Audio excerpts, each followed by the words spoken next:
the black and red lines. Right. Yep. Yes. So what's Okay. going Yep. on here? Let's see. So on the horizontal scale, it's by decades.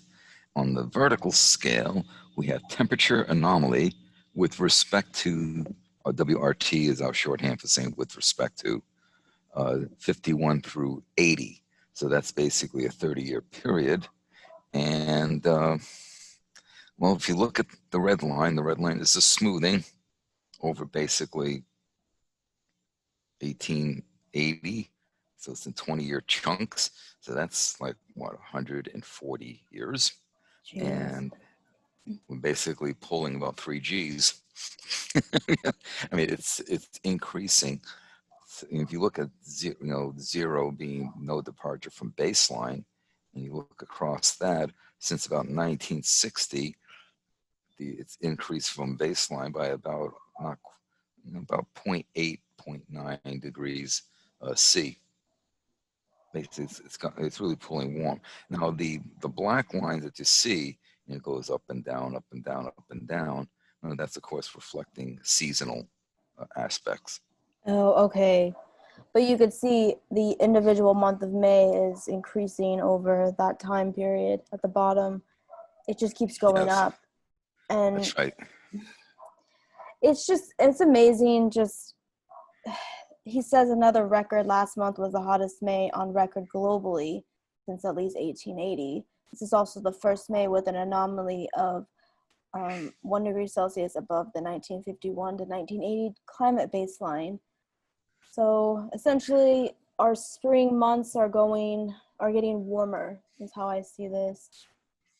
Which And there will be no winter. my understanding is that this is just looking at temperatures for the month of May only.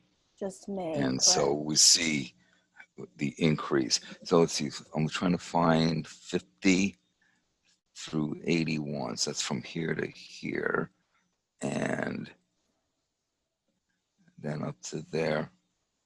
Okay, it gets to that last data point at the very upper right. That's what bumped it over at 1 degree C. Oh. Because Geez. if you notice, the red line kind of stops there. It's just a little bit before. Oh my goodness. But you can just But it's see that it's last going data up. point that makes is what he's basing that statement on. Oh no. Jim, we'll see what happens, but 2020 is still looking to be our hottest year on record, but we'll see. But take it in context. We keep seeing these kind of graphs month after month after month, year after year after year. So at this point, the trend is extremely clear, is extremely obvious, it's extremely evident that the planet is warming. The trend is clear, yeah. And to go back to this article that I talked about last night, the scientists, basically went back and they actually went and re-examined the data just to take care of any lingering questions they might have had, a way to verify that the analyses were correctly done. And they basically said, yeah, we've done this correctly. And this is what we're finding, that this changes from the last 150 to 100 to 200 years has nothing to do with natural cycles. That's what they stated. It's all human activity. And they talk about the burning of fossil fuels. They talk about overpopulation contributing to it, deforestation. They talk about all of these factors. When you have more and more people are going to require more and more food, more and more energy, and to have more and more demands on a finite resource, finite system, at some point, it's going to go pop. Any moment now. Yeah, I really think so. I mean, I'm of the opinion that we've gone past the tipping point, or if we haven't, we're extremely close to going past it. I'm in agreement. I really think so. No, I agree. There is no more saving the, you could argue let's save the planet, but at this point we're going in this direction. We have the chance. Like 50 years ago, we had the chance. It's not, starting now would help, but you could see where there is no momentum to stop this. It's just the way it is, I guess, now.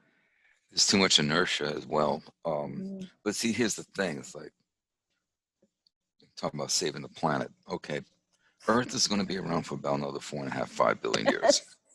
So Earth will do fine until the sun starts to expand as it uses up its fuel.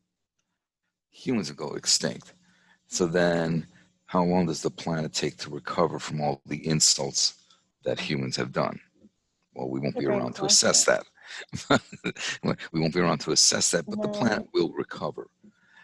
And absolutely. as we've seen, like take a look at how many like, oh, we found this, World War II airplane or this World War II aircraft carrier on the bottom of the Pacific, and it becomes a miniature, reef, like an artificial reef. Mm-hmm.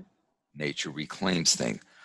How many times you see abandoned buildings? What do you see in abandoned buildings? You see cracks in the concrete, whatever, and what's in the cracks? Plants. You're right. Nature will reclaim everything. And it'll be a slow process, but nature will reclaim everything once humans are extinct. Sounds like a sci-fi movie I need to write. Okay, down the road. No, that's great. No, but that's a great way of saying it. Nature does reclaim things. That's an amazing way of saying it. All that detail. Yeah, I totally visualize that. They do. They come out and they take it back. Yep. So Which shows another example of the hubris of humans. It's like nature's just going to look at you and go, "What?" and just and actually that's part of the, for those who subscribe to the Gaia hypothesis, is basically that, and this is what Michael Clear is stating, goes, nature is not just some incompetent, impotent, bystander. Nature is striking back at humans, it is, and the virus and is, nature yeah. is going to swat us off the planet.